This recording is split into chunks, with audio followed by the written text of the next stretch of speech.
오늘 말씀은 십자가의 복음 8번째 시간으로 율법과 율법주의라는 제목으로 은혜를 나누겠습니다. 하나님은 공의의 하나님이십니다. 하나님이 우리에게 주신 율법은 하나님의 공의의 법입니다.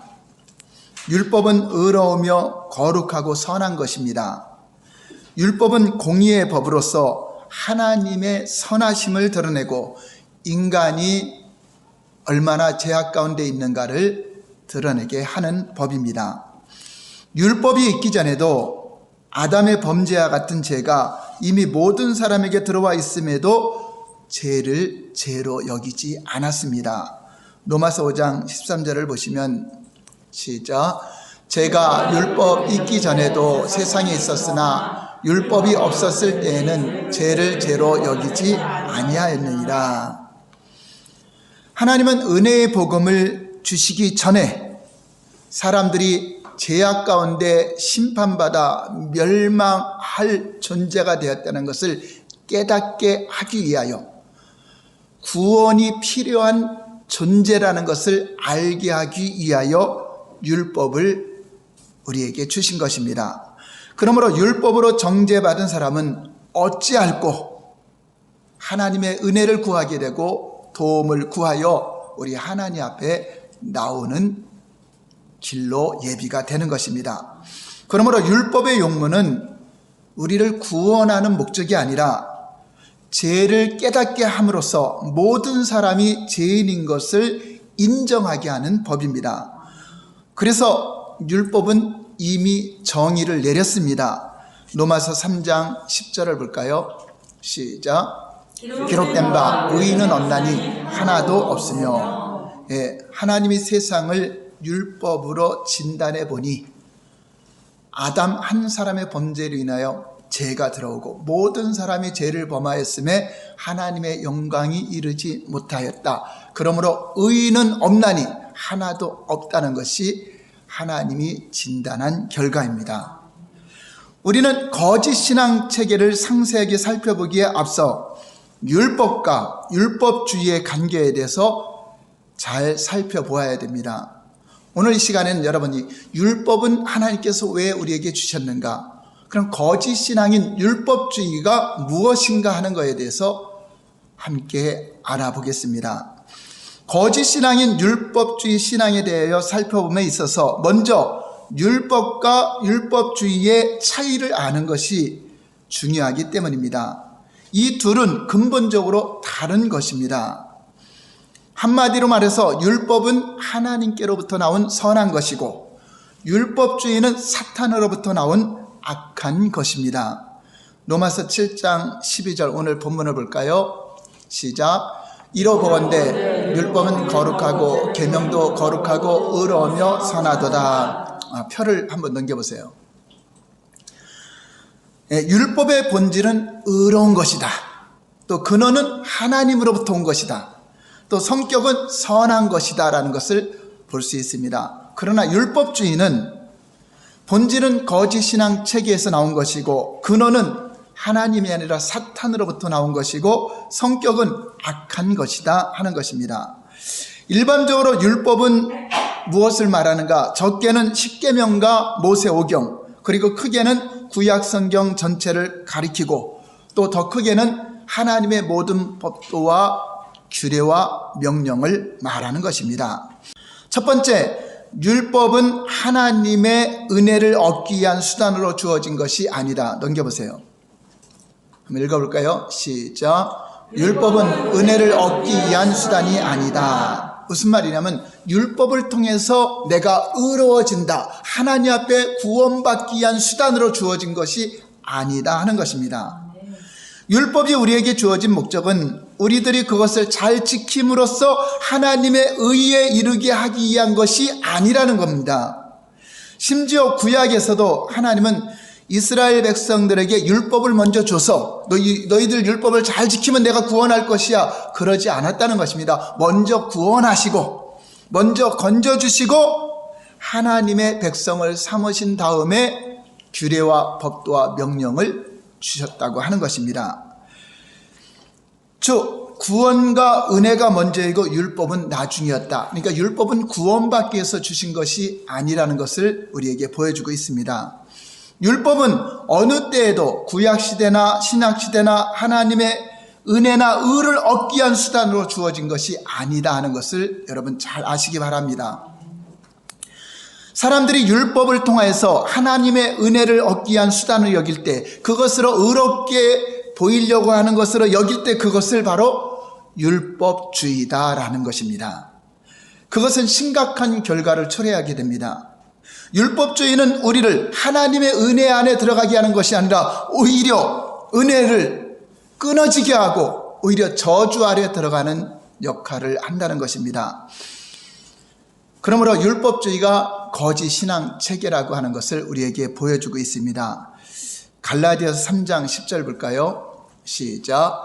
무릇 율법 행위에 속한 자들은 저주 아래 있나니 기록된 바 누구든지 율법책에 기록된 대로 모든 일을 항상 행하지 아니하는 자는 저주 아래에 있는 자라 하였음이니라.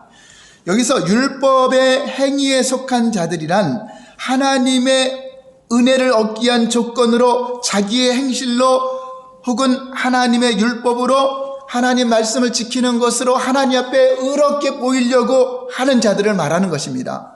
이해가 되십니까? 그러한 자들은 무엇 아래 놓인다고 성경은 말하고 있습니까?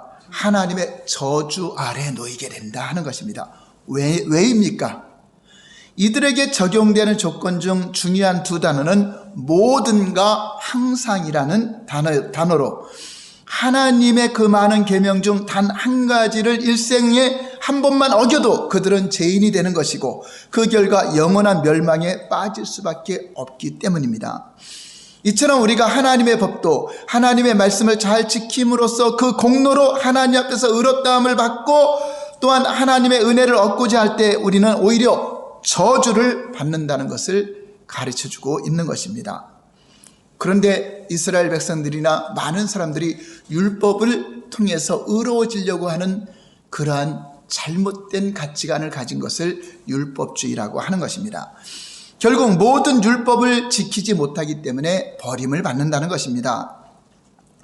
율법을 지키는 것을 의지하는 자들은 모든 하나님 말씀을 항상 다 지켜야 됩니다. 하나의 계명 한 번만 어겨도 그는 죄인이 되는 것이고 영원한 멸망에 빠지게 됩니다. 이것은 일반적인 사회에서도 마찬가지입니다. 평생 동안 다른 사람에게 욕 한마디도 해본 적이 없는 어떤 사람이 단 한 번 다른 사람의 물건을 훔쳤더라도 그는 절도죄를 범한 것이요 그에 대한 처벌을 받는 것입니다. 그러므로 하나님의 법도를 지키는 것으로 하나님 앞에 나갈 수 있는 사람은 이 세상에 단 한 사람도 없다는 것이 성경에 가르치고 있는 것입니다. 그러한 노력은 오히려 저주에 이르는 것입니다. 갈라디아서 5장 4절 다시 한번 볼까요? 시작. 율법 안에서 의롭다함을 얻으려 하는 너희는 그리스도에게서 끊어지고 은혜에서 떨어진 자루다.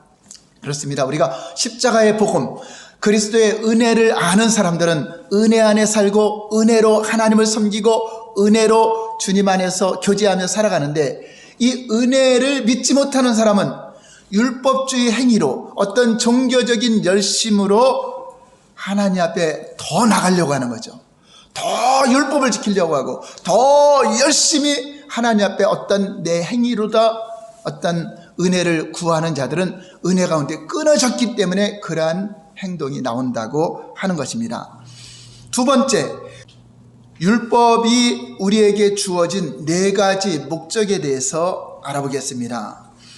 그러면 하나님께서 무엇 때문에 우리에게 율법을 주셨을까요? 신약 성경은 율법이 주어진 네 가지 목적을 우리에게 잘 보여주고 있습니다. 첫 번째는 율법은 우리의 죄를 드러내기 위한 것이다 라는 것입니다. 로마서 7장 7절 볼까요? 시작. 그런즉 우리가 무슨 말을 하리요? 율법이 죄냐? 그럴 수 없느니라. 율법으로 말미암지 않고는 내가 죄를 알지 못하였으니, 곧 율법이 탐내지 말라 하지 아니하였더라면 내가 탐심을 알지 못하였으리라.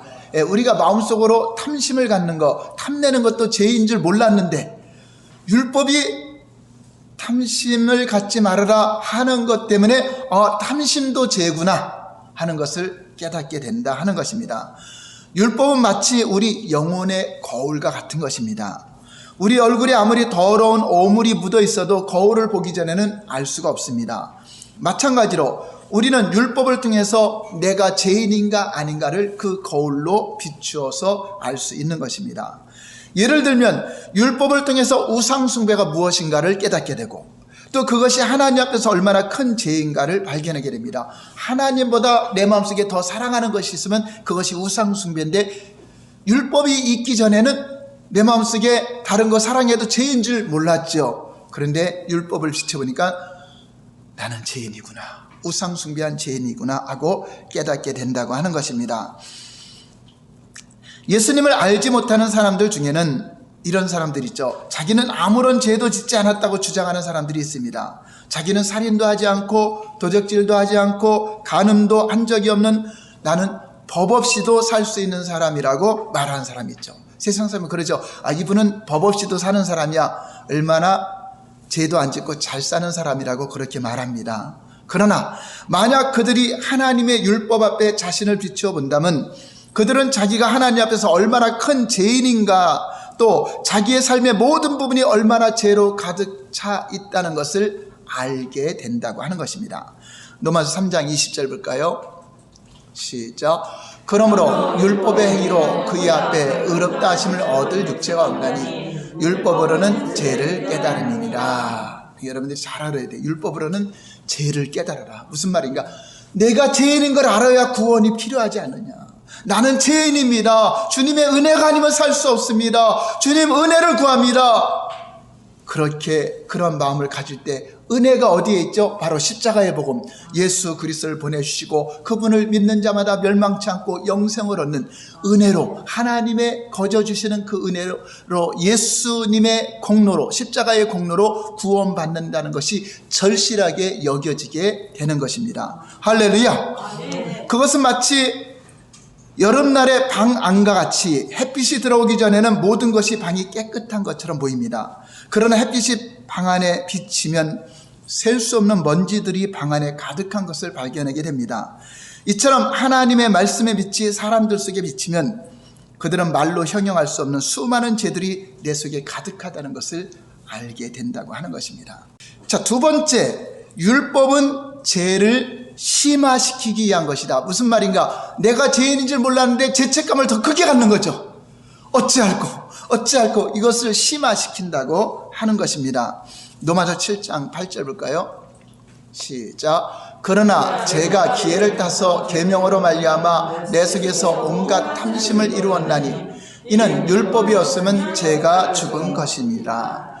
죄가 있는데 율법이었으면 죄인 줄 모르기 때문에 전혀 마음에 죄책감도 안 갖고 아무런 느낌도 없이 얼굴에 철판 깔고 살아가는 자들처럼 살게 된다고 하는 것입니다. 누군가 우리에게 무엇을 하지 말라고 하면 그것을 더욱 하고 싶은 욕망이 우리 안에 있습니다. 길을 가다가 들여다보지 마세요 그러면 꼭 보고 싶은 마음, 또 유리를 깨지 마세요 그러면 깨고 싶은 마음. 자, 이와 같은 것이 바로 우리 속에 죄가 감추어서 누르고 있던 것을 율법의 기록을 통해서 더 그것이 심화가 된다고 하는 것입니다. 이것은 우리 속에 있는 죄가 율법을 통해서 욕망을 부채질하기 때문입니다. 이와 같이 율법은 우리 속에서 죄를 더욱더 심화시키게 됩니다. 그래서 율법은 우리가 율법을 통해서는 구원을 얻을 수 있다는 사실을 적나라하게 보여주고 있는 것입니다. 우리 속에 어떤 선한 것이 하나도 없다는 것을 깨닫게 하는 것입니다. 세 번째, 율법을 주신 목적은 율법이 우리를 그리스도께로 인도하는 가정교사의 역할을 한다. 율법이 구원을 할 수는 없지만 구원을 하시는 예수 그리스도, 그분께로 인도하는 가정교사라고 하는 것입니다. 갈라디아서 3장 24절 볼까요? 시작. 이같이 율법이 우리를 그리스도께로 인도하는 초등교사가 되어 우리로 하여금 믿음으로 말미암아 의롭다함을 얻게 하려 함이라. 율법의 행위로 구원받는 것이 아니라 율법을 통해서 내가 죄인인 걸 깨달으니까 어찌할꼬 했더니 주 예수를 믿으라. 그리하면 너와 내 집이 구원을 얻으리라. 하나님이 성경을 통해서 율법만 주신 것이 아니라 앞으로 오실 메시아, 앞으로 오실 그리스도가 오시면 우리의 죄를 위해서 십자가의 복음으로 구원할 것을 성경에 기록해 주고 있습니다. 그러므로 그 은혜로 말미암아, 믿음으로 말미암아 의롭다함을 얻는 데 필요한 것은 내가 죄인인 걸 깨달아야 된다고 하는 것입니다. 초대교회 당시에는 노예 중에서도 똑똑한 자를 택하여 자녀들을 가르치고 인도하는 가정교사를 삼았는데 그것을 몽학선생이라고, 오늘날로 말하면 초등교사와 같은 사람들을 말하는 것입니다. 율법은 우리에게 인간의 철저한 타락을 보여주는 것입니다. 그리고 그 속에서 죄를 더욱더 심화시키게 합니다. 그러므로 인간적인 노력으로는 하나님께서 요구하시는 어떠한 의에도 이룰 수 없다는 것을 우리가 철저히 깨닫게 하는 것입니다. 그리고 이제 그 율법이 우리 손을 붙잡고 오직 십자가의 복음으로 말미암아 믿음으로 의롭게 된다는 것을 가르쳐 주시는 예수 그리스도로 인도하시는 역할을 한다는 것입니다. 예수님 당시에 간음하다가 현장에서 잡혀서 예수님께로 끌려 나온 한 여인이 있었습니다. 율법으로는 간음하게 되면 돌에 맞아 죽게 되는 그러한 형벌이 있습니다. 그가 예수님께로 오게 된 것은 바로 그 율법 때문에 온 겁니다. 율법이 없었으면 간음해도 뭐 죽이지 않겠죠. 오늘날에는 대한민국 법에도 간음은 죄가 아니다, 그것을 만들어놨기 때문에 그것을 벌할 수 없지만 율법으로는 간음하는 자는 돌로 쳐서 죽게 돼 있습니다. 그 율법 때문에 그것을 예수님께 판단해달라. 이 여인을 죽이는 것이 옳으냐, 율법을 지켜서 죽이는 것이 옳으냐, 아니면 당신은 구원자로 왔는데 어떻게 할 것인가, 예수님을 시험하기 위해서 왔습니다. 그런데 예수님은 죄 없는 자가 돌로 쳐라 라고 명령했습니다. 그러자 하나둘씩 다 떠나갔어요. 다 자기가 죄인인 것을 알게 되죠.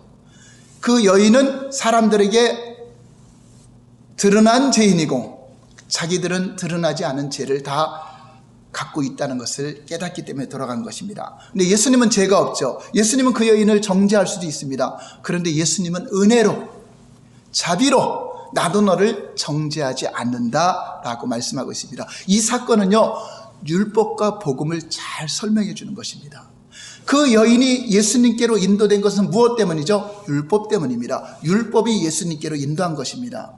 바로 예수님은 율법으로 정죄받아 예수님께 왔을 때 그 정죄받은 그 사람을 용서해 주시는 분이다, 하나님의 은혜를 베푸는 분이다 하는 것을 우리에게 가르쳐주는 사건이었습니다.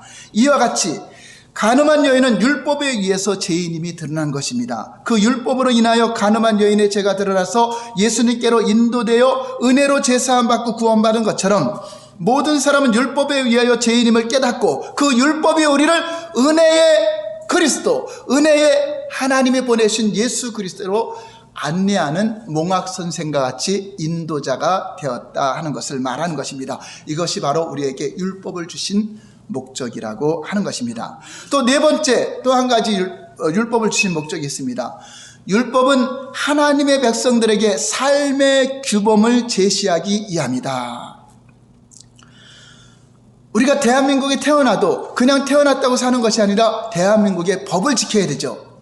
법을 지켜야 법 안에서 보호를 받고 법 안에서 혜택을 받는 것입니다. 마치 율법은 하나님의 구원받은 백성들에게 규범으로, 하늘나라 규범으로 율법을 우리에게 가르쳐 주신 것입니다. 하나님은 먼저 자기 백성으로 구원해서 삼아 주신 것입니다. 그리고 나서 율법을 주십니다. 그들이 하나님의 백성으로 살아갈 수 있도록 그들의 삶 속에 삶의 규범을 제시하시고 또 하나님의 은혜와 복을 주시기 위해서, 약속된 축복을 주시기 위해서 규례와 법들을 명령하신 것입니다. 여러분들이 질문하겠습니다. 법을 안 지키고 마음대로 자기 마음대로 죄를 짓고 사는 사람이 자유로워요? 법을 지키는 사람이 자유로워요? 네, 그렇죠.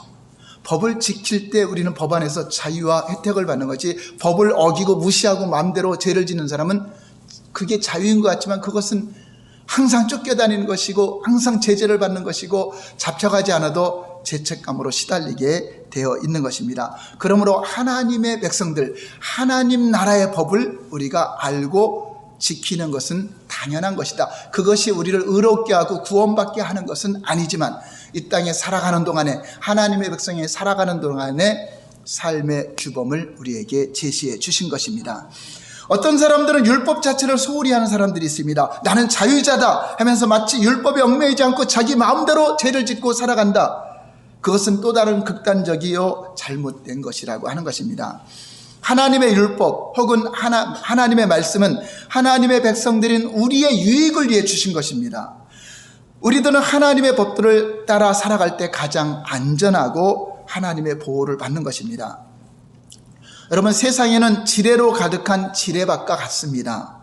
하나님의 법도를 따라 사는 것은 그 모든 지뢰들이 묻혀있는 장소를 하나님이 표시해 줘서 여기로 가지 말아라, 이 길로 가라, 이것은 잘못된 것이다, 이런 부분들을 가르쳐 주는 거기 때문에 우리의 유익을 위해서 주신 것임을 믿으시기 바랍니다.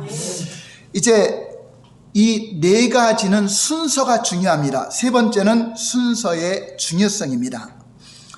율법이 우리에게 주어진 네 가지 목적의 순서를 올바로 이해하는 것이 매우 중요합니다. 그래야 율법이 우리에게 주어진 목적대로 우리가 승리하는 삶을 살아갈 수 있습니다.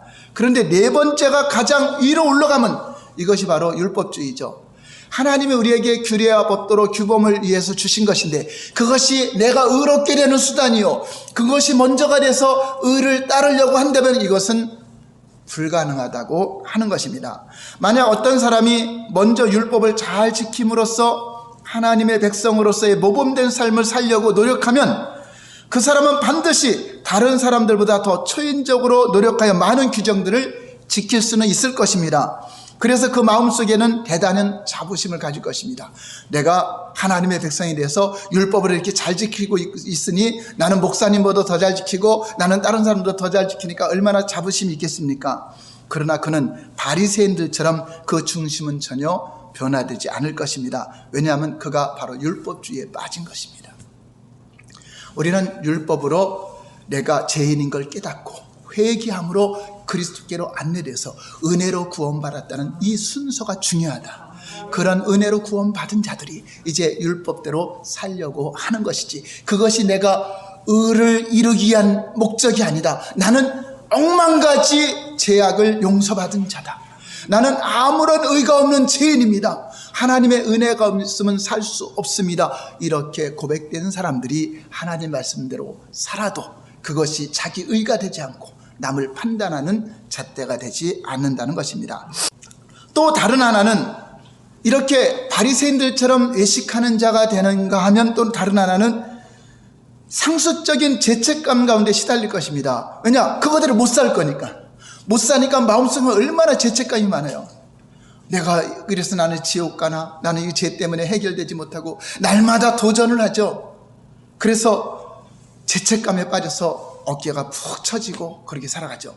자, 그 사람 역시 율법주의에 빠진 것입니다. 율법으로 의롭게 되려고 하는 자들은 그 율법을 지키면은 바리새인들처럼 남을 판단하고 평가하는 자가 되고, 또 율법을 못 지키면 반대로 완전 죄책감에 시달려서 살아가는 것, 이것이 바로 율법주의죠. 은혜로 살아가는 사람은 나 비록 약하고 넘어지고 쓰러져도 주님의 은혜에 감사합니다, 감격합니다 하면서 다시금 힘을 얻고 다시금 넘어져도 일어나서 기쁨과 감사함으로 살아갈 것인데, 율법주의에 빠진 자들은 바로 이 두 가지가 걸리게 되는 것입니다. 그 사람은 상습적인 죄책감에 시달리다가 나중에는 지쳐서 적당히 타협해 버릴 것입니다. 혹은 누가 그렇게 사는 사람이 있나 라는 식으로 하나님 말씀대로 살지 못하는 자신의 모습을 정당화시키고 이제 합리화시키고 양심의 화인을 맞아서 그냥 그대로 살아가게 되는 것입니다. 이 둘 다 철저하게 실패한 율법주의 거짓 신앙에 빠진 자들을 말하는 것입니다. 오늘 말씀의 순서대로 사는 것이 핵심이라고 하는 것입니다. 율법은 먼저 우리에게 죄를 드러내게 하는 것입니다.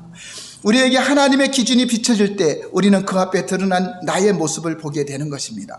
그러면 우리는 중심에서부터 회개하면서 하나님, 나 또 이렇게 잘못했습니다. 용서해 주시옵소서. 하나님의 은혜가 없이는 살 수 없습니다. 날마다 은혜의 보좌 앞에 무릎 꿇게 되고 기도하게 될 것입니다. 우리는 이제 하나님의 기뻐하신 대로 살아보려고 또 노력할 것입니다. 그리고 또 어떤 이는 율법에 또 도전할 것입니다. 그러나 그 노력은 성공할까요? 실패할까요? 또 실패하게 될 것입니다. 왜냐하면 우리들 속에는 우리의 자원으로는 스스로 하나님의 말씀을 지킬 수 있는 능력이 없기 때문입니다. 만약 우리 스스로의 노력으로 하나님의 모든 법도를 지킬 수 있는 능력이 있다면 예수님이 세상에 오실 필요가 없었을 것입니다. 갈라디아서 2장 21절 볼까요? 시작. 내가 하나님의 은혜를 패하지 아니하노니 만일 의롭게 되는 것이 율법으로 말미암았으면 그리스도께서 헛되이 죽으셨느냐. 네. 우리의 행위로 의롭게 될 수 있는 것이 있다면 예수님이 오실 필요가 없다 하는 것입니다. 그러므로 율법에 도전하여 실패하고 난 후 우리는 죄책감 가운데 시달리다가 다시 힘을 얻어 또 노력할 것입니다. 그러나 또다시 실패할 것입니다. 이러한 노력과 실패가 반복된 후 어떤 사람들은 노력하는 것을 이제 포기합니다. 어떤 사람들은 적당히 타협해 나갑니다. 또 어떤 사람들은 실패를 정당화시킵니다. 이렇게 여러 차례 실패하고 난 후 사람들은 자기 속에는 자기 스스로의 힘으로 하나님 앞에 나갈 수 있는 어떤 선한 것도 없음을 발견하게 되는 것입니다. 다시 말해서 그 사람은 자기 자신의 철저한 무능함을 발견하게 될 것입니다. 사실 우리로 하여금 그 자리에 이르게 하기 위하여 율법이 우리 속에서 죄를 더욱 심화시켰기 때문입니다. 은혜의 보좌로 끌고 가기 위해서 죄를 더 심화시킨 것입니다. 이렇게 철저한 자신의 무능함을 발견한 사람은 그때야 비로소 왜 예수님이 유일한 길이시구나, 내가 꼭 길이다 하신 예수님의 말씀이 이제 깨달아지기 시작합니다. 그리고 그는 자기의 모든 의를 이제 내려놓고 오직 십자가의 공로만을 의지하며 예수님만을 자랑하며 살게 되는 것입니다. 자신의 철저한 무능함을 발견하고 오직 십자가의 공로만을 의지하여 하나님 앞에 선 사람은 이제 자신의 자원과 노력이 아닌 하나님의 은혜로, 하나님의 말씀으로, 하나님의 도움으로 성령님과 교제하면서 살아가게 되는 것입니다. 그것이 승리의 비결이고 그런 사람에게는 항상 기쁨이 충만하고 하나님을 향한 열정이 있다고 하는 것입니다. 그는 그렇게 살기 위해 지속적으로 하나님의 은혜와 하나님의 도움을 의지합니다. 왜냐? 은혜 없이는 하루도 살 수 없기 때문에 날마다 담대하게 예수의 피를 힘입어, 내가 넘어지고 쓰러졌지만 그래도 예수의 피를 힘입어 하나님의 균일하심을 얻고 때를 따라 돕는 은혜를 얻기 위하여 은혜의 보좌 앞에 담대하게 나와오게 되는 것입니다. 이것이 바로 성경이 말하는 승리의 비결입니다. 할렐루야. 이제 정리하겠습니다. 이가의 요점은 율법은 하나님께로부터 나온 것으로 선하고 거룩한 것이다. 이게 우리가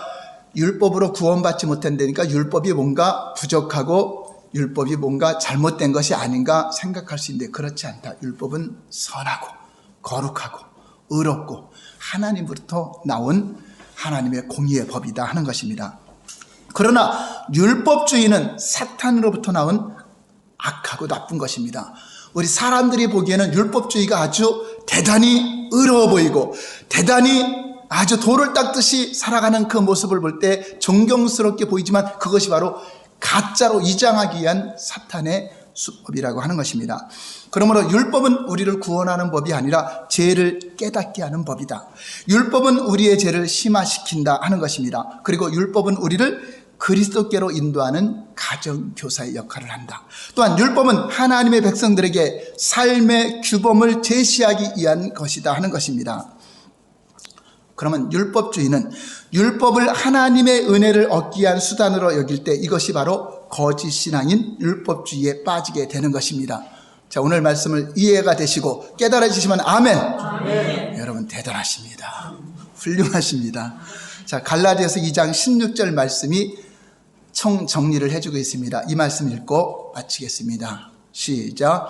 사람이 의롭게 되는 것은 율법의 행위로 말미암음이 아니요 오직 예수 그리스도를 믿음으로 말미암는 줄 알므로 우리도 그리스도 예수를 믿나니 이는 우리가 율법의 행위로서가 아니고 그리스도를 믿음으로써 의롭다함을 얻으려 함이라. 율법의 행위로서는 의롭다함을 얻을 육체가 없느니라. 믿으시면 아멘. 할렐루야. 기도하겠습니다.